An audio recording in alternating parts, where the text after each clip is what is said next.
Hello అండి, అందరికీ నమస్తే. ఈరోజు మన వీడియోలో మనందరి ఫేవరెట్ రెసిపీ సాంబార్ని సూపర్ టేస్టీగా ఎలా తయారు చేయాలో మీకు నేను టిప్స్తో సహా చెప్తాను.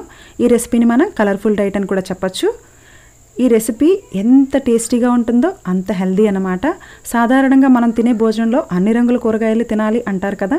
మరి మనం ఈ సాంబార్ కోసం యూస్ చేసే క్యారెట్ వచ్చేసి ఆరెంజ్ కలర్, టమాటో రెడ్, దోసకాయ ఎల్లో, రాడిష్ వచ్చేసి white, brinjal purple colour, bottle gourd వచ్చేసి గ్రీన్ టు వైట్, బెండకాయ, మునక్కాయ, పచ్చిమిర్చి ఏమో గ్రీన్ కలర్, ఆనియన్ వచ్చేసి light pink to dark purple colour, కొబ్బరి చేసే మేలు ఇంకా అంతా ఇంత కాదు. మరి ఇన్ని రకాల కూరగాయలను మనం ఒకేసారి కలిపి తింటే అంతకుమించిన ఆరోగ్యమే చెప్పండి.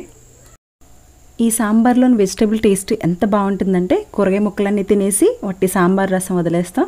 అందుకోసం నేను ఏం చేస్తానంటే సాంబార్ పెట్టిన తెల్లారికి ఇడ్లీ ప్లాన్ చేసుకుంటే సాంబారు నెక్స్ట్ మార్నింగ్కి ఇంకా రుచిగా ఉంటుంది. చక్క మార్నింగ్ సాంబార్ ఇడ్లీ తినచ్చు అన్నట్టు. ఇన్ని కూరగాయల్లో మన సాంబార్ టేస్ట్ని డిసైడ్ చేసేది మునక్కాయ. అవి ఎంత ముదురుగా ఉంటే అంత టేస్ట్ పెరుగుతుంది. ముదిరిపోయిన బెండకాయలు ఉన్నా యూస్ చేసుకోవచ్చు. దోసకాయ మాత్రం పచ్చిగా ఉండేది యూస్ చేసుకోవాలి. పొరపాటున మెత్తగా ఉన్న దోసకాయ వేసామా ఇంకంతే సంగతులు. ఈ దోసకాయకి చెక్కు తీయొద్దండి, ఇలా పెద్ద పెద్ద ముక్కల కింద కట్ చేసుకోవాలి. ఒకసారి చేతి చూసుకుంటే సరిపోతుంది. మన సాంబార్కి మరింత రుచిని పెంచే మరొక కూరగాయ ముల్లంగి అండి. ఒక్కసారి వాడి చూడండి, ఇంత టేస్టా అనిపిస్తుంది. ఈ సాంబార్లో మనం యూస్ చేసే క్యారెట్ కానీ, ముల్లంగి కానీ, బెండకాయలు కానీ వడిలిపోయినట్లయితే వాటిని ఒక హాఫ్ అన్ అవర్ వాటర్లో ఉంచుకుంటే మళ్ళీ ఫ్రెష్గా అవుతాయి. ఈ సాంబార్కి ఉల్లిపాయ కూడా మరింత టేస్ట్ని ఇస్తుందండి. మన దగ్గర చిన్న ఉల్లిపాయలు ఉంటే ఓకే, ఒకవేళ లేకపోయినా పెద్ద ఉల్లిపాయల్ని కట్ చేసుకుని వేసుకోవచ్చు. ఈ సాంబార్ని ఒక ప్లాన్ ప్రకారం చేసుకోవాలి. మన పల్లెటూరులో అయితే సంత లేదా వీకెండ్ మార్కెట్స్కి వెళ్ళి కూరగాయలన్నీ తెచ్చుకుంటాం కదా. సాంబార్ పెట్టాలనుకున్నప్పుడు ఓ 4 బెండకాయలు, మునక్కాయలు, వంకాయలు ఇలా అన్ని కొన్ని పక్కకు పెట్టుకొని ప్లాన్ చేసుకోవాలి. ఈ రెసిపీ మీద ఎలాంటి డౌట్స్ పెట్టుకోవద్దండి. కొత్త ఛానల్ కదా అని చాలామందికి నమ్మకం ఉండదు. కానీ మా ఫ్యామిలీలో చిన్న చిన్న ఫంక్షన్స్ అవుతున్నప్పుడు మినిమం 100 మందికైనా నేనే సాంబార్ పెడతాను. నిజంగా అంత బాగుంటుంది. ఇంకా రెసిపీలోకి వెళ్ళిపోతే మనం కట్ చేసి పెట్టుకున్న కూరగాయలన్నీ ఏదైనా ఒక పాత్రలో వేసుకొని ఒక half glass water, 1 table spoon salt, 2 table spoons కారం వేసుకొని 70% వరకు ఉడికించుకోవాలి. ఒకవేళ మనం తీసుకున్న కూరగాయల్లో వంకాయలు కానీ బెండకాయలు కానీ మరీ లేతగా ఉంటే మిగతా కూరగాయలన్నీ 50% ఉడికిపోయిన తర్వాత ఇవి యాడ్ చేసుకోవాలి. ముందే యాడ్ చేసేస్తే ఏమవుతుందంటే మెత్తటి పేస్ట్లా అయిపోతుంది.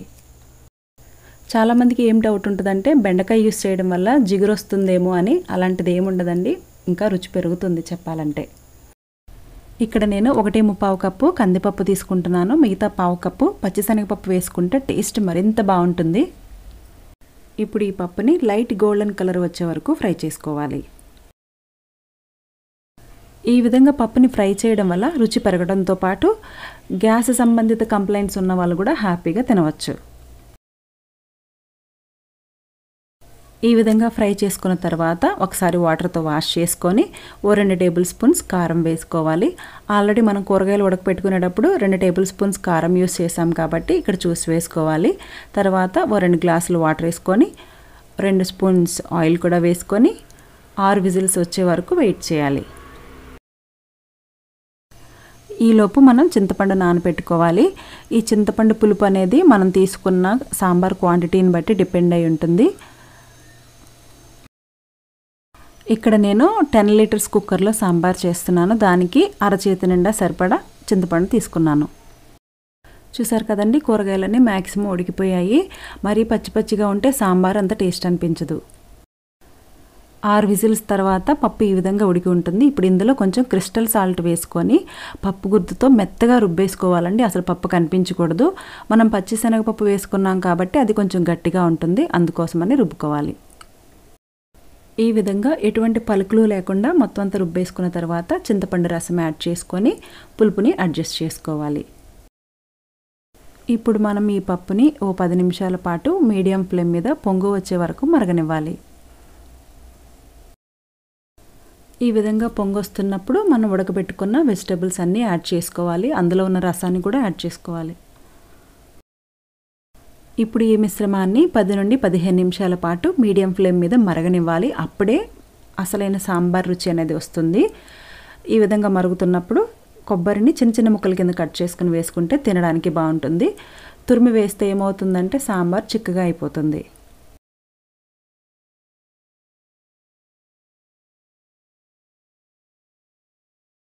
సాంబార్ 90% రెడీ అయిపోయింది అనిపించినప్పుడు ఓ టేబుల్ స్పూన్ సాంబార్ పౌడర్ వేసుకొని మరో 10 నిమిషాల పాటు మరిగించుకోవాలి.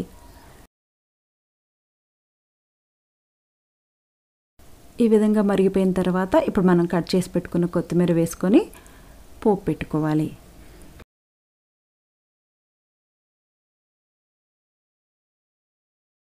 ఇప్పుడు ఒక పాత్ర పెట్టుకొని 2 టేబుల్ స్పూన్స్ ఆయిల్ వేసుకొని 4-5 ఎండుమిర్చి, ఓ స్పూన్ ఆవాలు వేసుకొని ఫ్రై చేసుకోవాలి. ఈ విధంగా ఆవాలు చిటపటలాడుతున్నప్పుడు కొంచెం వెల్లుల్లిపాయ, జీలకర్ర వేసుకోవాలి. వెల్లుల్లి ఎక్కువ వేసుకుంటే మంచి ఫ్లేవర్ వస్తుంది మన సాంబార్కి. వెల్లుల్లిపాయ వేగిపోయిన తర్వాత ఇప్పుడు కొంచెం ఉల్లిపాయ వేసుకోవాలి. ఈ ఉల్లిపాయ లైట్ గోల్డెన్ కలర్కి మించి ఉండాలి, అలానే మరీ మాడకూడదు. అప్పుడే టేస్ట్ అనేది చాలా బాగుంటుంది. ఈ విధంగా ఆనియన్స్ అన్నీ ఫ్రై అయిపోయిన తర్వాత కొంచెం కరివేపాకు వేసుకొని ఓ నిమిషం పాటు ఫ్రై చేయాలి. తర్వాత మనం బాయిల్ చేసి పెట్టుకున్న సాంబార్ మిశ్రమాన్ని యాడ్ చేసుకుంటే వేడివేడిగా సాంబార్ తయారైపోయింది. మా పల్లెటూరులో ఎవరైనా సాంబార్ పెడుతుంటే 10 ఇళ్ల వరకు మంచి వాసన గుమాయిస్తూ ఉంటుంది. ఎవరో సాంబార్ పెట్టుకుంటున్నారు, భలే ఉంది కదా అంటూ ఉంటారు. చూసారు కదండి మన సాంబార్ ఎంత కలర్ఫుల్గా ఉందో. కలర్ఫుల్గా ఉండడంతో పాటు మంచి టేస్ట్ కూడా ఉంటుందండి. మీరు ఈ విధంగా ట్రై చేయండి. 100 మందికైనా ఈజీగా సాంబార్ పెట్టేయచ్చు, మీ మార్కు చూపించవచ్చు. రెసిపీ నచ్చిందని అనుకుంటున్నానండి. మీతో పాటు మీ ఫ్రెండ్స్ అండ్ ఫ్యామిలీ మెంబర్స్ అందరికీ షేర్ చేయండి. మీరు కనుక మన ఛానల్ని ఫస్ట్ టైం చూస్తుంటే సబ్స్క్రైబ్ చేసుకోవడం మర్చిపోవద్దు. ఇలాంటి మరెన్నో టేస్టీ అండ్ వెరైటీ అప్డేట్స్ కోసం మన ఛానల్ని సబ్స్క్రైబ్ చేసుకోండి. మరొక మంచి రెసిపీతో మళ్ళీ మీ ముందుకు వస్తాను. అంతవరకు సెలవు మరి. నమస్తే.